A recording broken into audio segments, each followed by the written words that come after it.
दोस्तों, मेरी एक बहन है जो कि चंडीगढ़ में एक बहुत ही बड़ी कोऑपरेटिव सोसाइटी में रहती है। उसका 4 BHK का फ्लैट है, 2420 स्क्वायर फुट वाला। और एक दिन उसका फ़ोन आया और बड़ी घबराई हुई थी। एकदम बड़ी घबराई घबराई बात में बोल रही थी। कहती, भैया भैया बात सुनो, तुम्हारे पास बात करने का टाइम है कि नहीं है। मैंने कहा, टाइम ही टाइम है, तुम्हारे लिए तो हमेशा टाइम है बहन।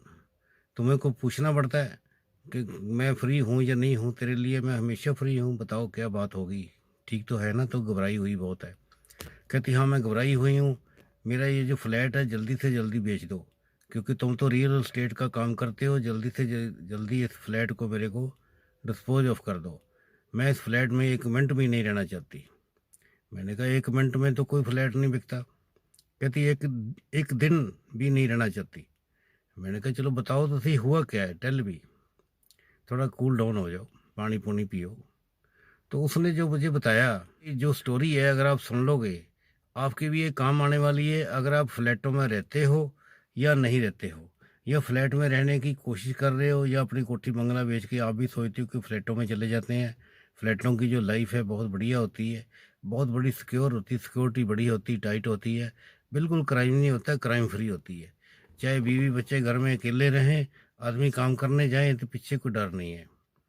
उसने मुझे बताया उस दिन ही क्या हुआ, एक दिन पहले, कि उसकी जो वो किसी ऑफिस से में, गवर्नमेंट के सरकारी ऑफिस में, जो मेरी बहन है बहुत बड़ी ऑफिसर लगी हुई है।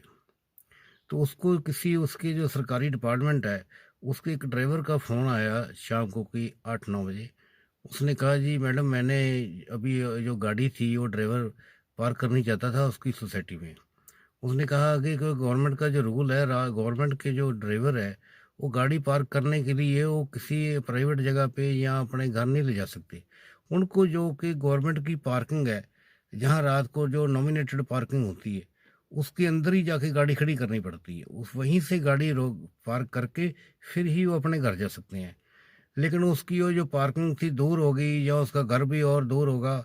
उसने सोचा, जो मैडम की जो सोसाइटी है इसके अंदर मैं गाड़ी पार्क कर जाता हूँ, सेफ खड़ी रहेगी। और सुबह आते ही, सुबह आके जल्दी जल्दी लेके फिर गाड़ी में जो डेजिग्नेटेड, जो नॉमिनेटेड पार्किंग है, जो ऑफिशियल पार्किंग है, वहाँ जाके गाड़ी लगा दूंगा। तो मेरी सिस्टर ने उसको नॉर्मल वे में कह दिया, हाँ ठीक है, कोई बात नहीं, आप ऐसे करो, सिक्योरिटी वालों को मेरे फ्लैट का नंबर बता देना और यहाँ पर गाड़ी अपनी पार्क करके चले जाना, और सुबह आके अपनी गाड़ी जब आओगे ले जाना। तो वो ड्राइवर ने कहा, ठीक है जी। तो ड्राइवर ने जैसे ही इस सोसाइटी के अंदर गाड़ी एंटर करी, तो सिक्योरिटी वालों ने उसको पूछा कि आप कौन से फ्लैट नंबर में जाना चाहते हैं। तो उसने मेरी सिस्टर का फ्लैट का नंबर बता दिया। तो उन्होंने कहा, ठीक है, गाड़ी यहाँ पार्क कर लगा दो, बता दिया, अंदर ले जाओ, गाड़ी पार्क कर देना, जो गेस्ट पार्किंग है। तो वो ड्राइवर ने गाड़ी पार्क करके उस वक्त ही वो गाड़ी पार्क करके एकदम वो पीछे वाला जो दूसरा गेट था कोऑपरेटिव सोसाइटी का, वहीं से निकल गया।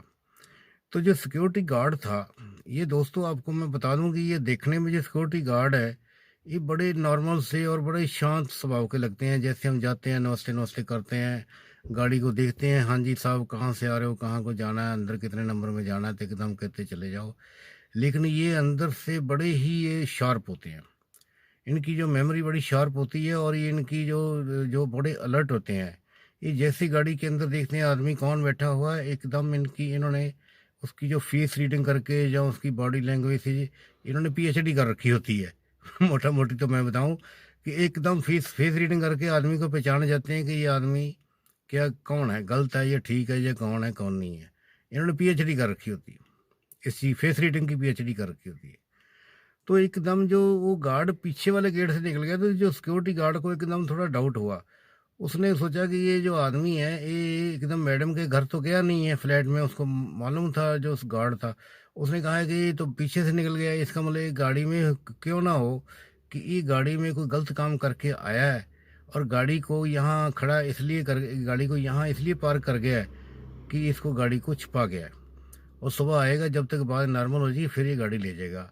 और कल को ये ड्राइवर कहीं फंस गया तो इसको जब पुलिस की इंटरोगेशन इसको सुननी पड़ेगी, जब पुलिस वाले इससे उल्टे सीधे क्वेश्चन करेंगे, फिर ये मान जाएगा, फिर ये हमारी सोसाइटी का नाम ले देगा कि मेरे को तो यहाँ रात को सोसाइटी करी। तो फिर हम लोग सारे सिक्योरिटी वाले, जो सोसाइटी वाले हैं, चीफ सिक्योरिटी ऑफिसर वगैरह, सारे फंस जाएंगे। उसने क्या करा कि एकदम चीफ सिक्योरिटी ऑफिसर को इन्फॉर्म कर दिया कि ऐसे ऐसे कि जो ड्राइवर था वो ऐसे मैडम के घर में नंबर नोट करवा के चला गया, और मुझे डाउट लगता है कि वो कोई गलत काम करके आया। एकदम चीफ सिक्योरिटी ऑफिसर भी आ गया, क्योंकि चीफ सिक्योरिटी ऑफिसर ने भी सोचा भी कल को अगर कोई क्राइम करके आएगा तो कल को हमारे ऊपर भी बात आएगी, क्योंकि जब इंक्वायरी होती तो फिर ये जो क्रिमिनल है ये सारे कुछ बता देते हैं, मैं रात को कहाँ था, कहाँ खाना खाया, कहाँ चाय पी, ये तो आपको पता ही। खैर जो चीफ सिक्योरिटी ऑफिसर था उसने भी एकदम जो रेजिडेंट वेलफेयर एसोसिएशन के जो प्रेसिडेंट है उनको इन्फॉर्म कर दिया। वो भी आ गए, उन्होंने कहा ये बात तो हमारे ऊपर भी आ जाती है कि हमारी सिक्योरिटी इतनी कमज़ोर है कि यहाँ क्रिमिनल लोग आके गाड़ियाँ पार्क करके चले जाते हैं और गलत काम करके आके चले जाते हैं, तो हमारा भी सोसाइटी का नाम, हम भी फंस जाएंगे। तो उन्होंने मैडम को बुला लिया, यानी कि मेरी सिस्टर को, उनको बोला कि आपने ऐसे कैसे रात को गाड़ी पार्क करनी अलाउ कर दी, यहाँ तो गाड़ी को रात को पार्क कर नहीं सकता, अगर करनी हो तो उसको गाड़ी को रजिस्टर कराना पड़ता है, पहले बताना पड़ता है। और क्योंकि दोस्तों मैं आपको बता दूं, ये जितनी कोऑपरेटिव सोसाइटीज हैं चंडीगढ़ में, इनके अंदर रात को कोई 24 आवर के लिए गाड़ी, कोई भी गेस्ट पार्किंग अलाउड नहीं है। अगर अलाउड होती है तो उसकी परमिशन सोसाइटी के प्रेसिडेंट थे या चीफ सिक्योरिटी ऑफिसर से लेनी पड़ती है, तभी ये लोग अलाउ करते हैं।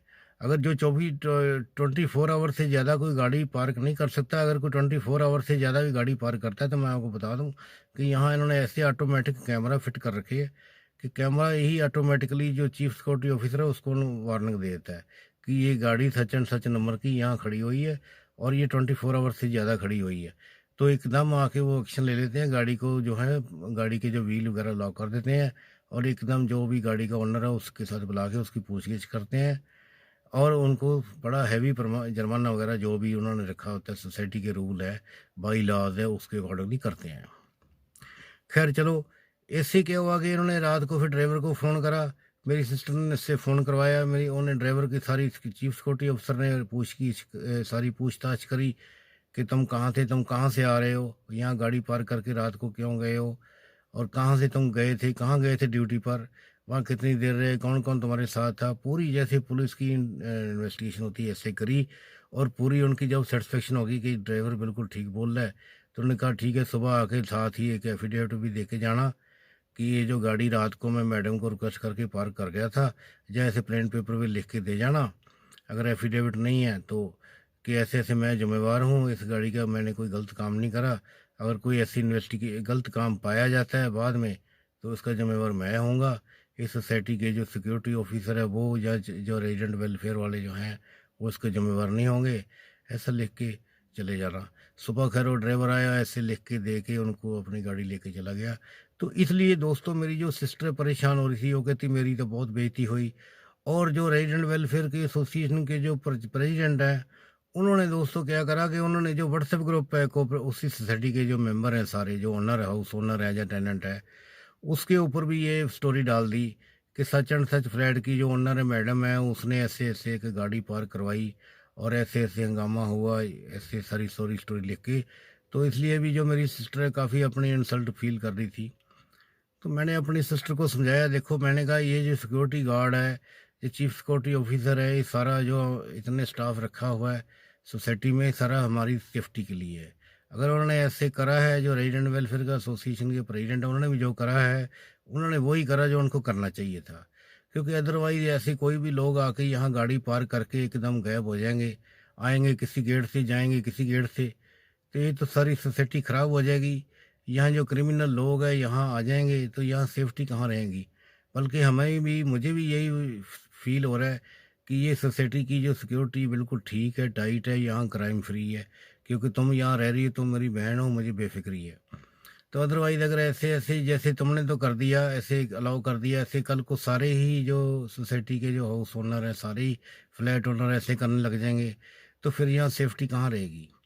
तो इसलिए बाकी मैंने कहा जो उन्होंने व्हाट्सएप ग्रुप पे करा वो तुम्हारी इंसल्ट नहीं है, वो भी बाकी लोगों को भी वार्निंग है, भाई ऐसे तुम करोगे तो तुम्हारे साथ भी ऐसे होगा। सो दोस्तों ये सारी स्टोरी सुनाने का मतलब मेरा ये है कि जो भी लोग सोसाइटी में फ्लैटों में रह रहे हैं, या अपार्टमेंट में रह रहे हैं, या बिल्डर सोसाइटी में रह रहे हैं, या कोऑपरेटिव में रह रहे हैं, सबको इस घटना का नोटिस लेना चाहिए। और ऐसी ऐसी जो ये आप लोगों के लिए भी, ये समझो व्हाट्सएप की स्टोरी है, जैसे उस ग्रुप पे थी, ये वीडियो आपको अच्छी लगे तो उसको शेयर करो ज़्यादा से ज़्यादा लोगों तक, क्योंकि काफ़ी सारे लोग हैं हमारे देश में, लाखों लोग हैं जो कि कोठियों में और बंगलों में छोड़ छोड़ के फ्लैटों में इसलिए जा रहे हैं कि यहाँ सिक्योरिटी होती है, सिक्योरिटी बड़ी टाइट होती है। सो दोस्तों, मेरा ख्याल है ये वीडियो आपको अच्छी लगी तो इसको लाइक भी कर देना। और अगर कोई बात मैंने गलत आपको लगे या कैसे भी कोई कंट्राडिक्टरी बात लगती है, तो मेरे को आपकी कमेंट का भी इंतज़ार रहेगा, क्योंकि मैं कहाँ हमने गलती करी है, कहाँ गलत मैं हूँ, कहाँ कोई भी गलत है, उसका ज़रूर वर्णन करिए, ताकि पता लगे भी हाँ, एक्चुअली आप लोगों को ये स्टोरी में क्या लगा कि कौन गलत है, कौन ठीक है। सो दोस्तों, आज की वीडियो में केवल इतना ही। जय हिंद।